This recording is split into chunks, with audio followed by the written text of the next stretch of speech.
More stories from Aesop's Fables. The dog invited to supper. A gentleman, having prepared a great feast, invited his good friend to supper. It chanced that on the same day the gentleman's dog met the friend's dog. "Come," said he, "my good fellow, and sup with us tonight."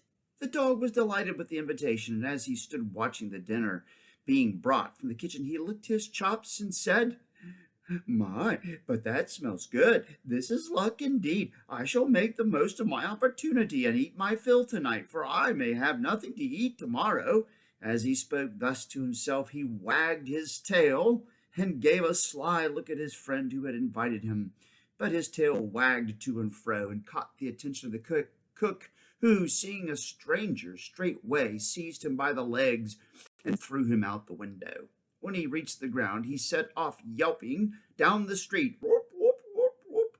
Thereupon the neighbor's dogs ran up to him and asked him how he had enjoyed his supper. "To tell you the truth," said he with a very sorry smile, "we drank so deep that I can't even tell you how much, or tell you which way I got out of the house." They who enter by the back stairs may expect to be shown out at the window. There you go. That was the dog invited to supper. The Montebank and the Farmer. A huge crowd had gathered to watch the performance of the famous Montebank. According to rumor, he had come with an act so new and so miraculous that its like had never before been seen on any stage. The curtains parted, and there stood the artist alone upon the stage without any assistance or apparatus of any kind. Curiosity and suspense kept the audience in complete silence. You could have heard a pin drop. Suddenly, the mountebank thrust his head into his cloak and so cleverly mimicked the squeaking of a young pig that the audience insisted he had one concealed somewhere about him, but when he was searched, no pig could be found. Just then a farmer stood up and bellowed, "Do you call that a pig squeak? If you folks want to hear what a pig squeak is really like, then come around here tomorrow." The next day found a great crowd assembled. They had come to see the clever mountebank put the boasting farmer to shame. Both men appeared on the stage. First, the clown gave some most realistic grunts and squeals, while the crowd roared and applauded. Then the farmer put his head down into his cloak, and immediately hideous squeals came forth. "Boo! Boo!" yelled the crowd. "That sounds no more like a pig than a cow. We want the mountebank. Get off the stage, you country lout.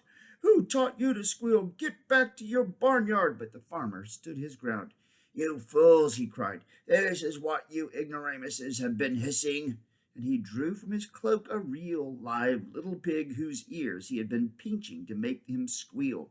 "The next time, my smart city friends, let your own senses help you to judge instead of your pretty prejudices."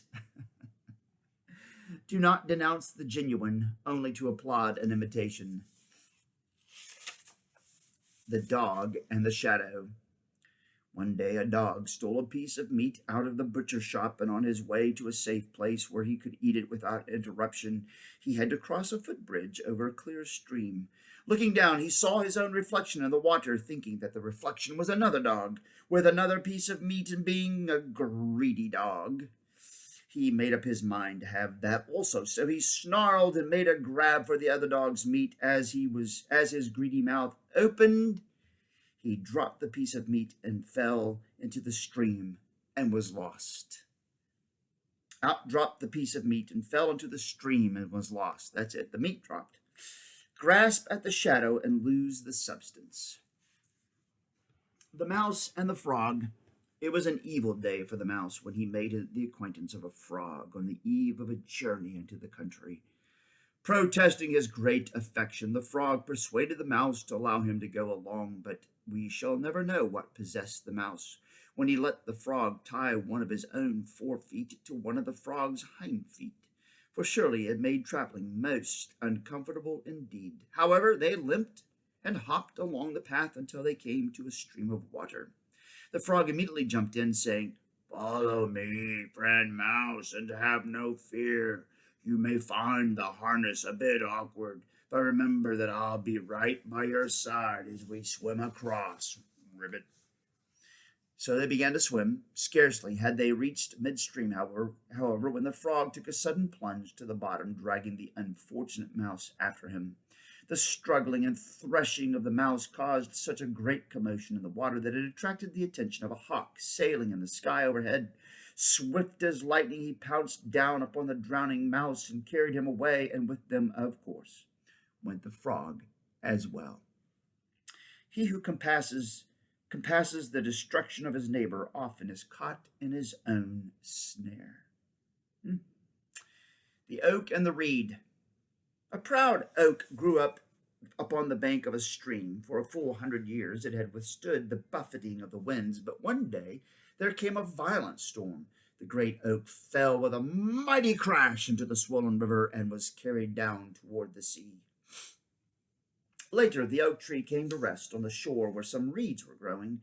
The tree was amazed to see the reeds standing upright. "However did you manage to weather that terrible storm?" he asked. "I have stood up against many a storm, but this one was too strong for me." "That's just it," replied the reed. "All these years you have stubbornly pitted your great strength against the wind. You were too proud to yield a little. I, on the other hand, knowing my weakness, just bend and let the wind blow over me without trying to resist it. The harder the wind blows, the more I humble myself. So here I am." It is better to bend than to break. Well, that's it for Aesop's Fables tonight. More later. Bye.